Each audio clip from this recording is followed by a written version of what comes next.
شروع اللہ کا نام لے کر جو بڑا مہربان نہایت رحم والا ہے۔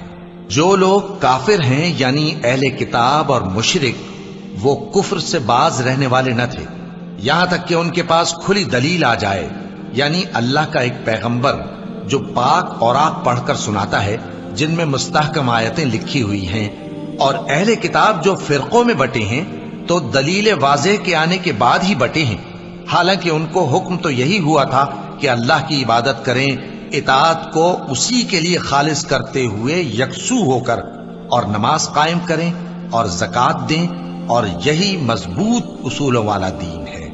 جو لوگ کافر ہیں یعنی اہل کتاب اور مشرک، وہ دوزخ کی آگ میں پڑیں گے اور ہمیشہ اسی میں رہیں گے۔ یہ لوگ سب مخلوق سے زیادہ برے ہیں۔ بے شک جو لوگ ایمان لائے اور نیک عمل کرتے رہے وہ تمام خلقت سے بہتر ہیں۔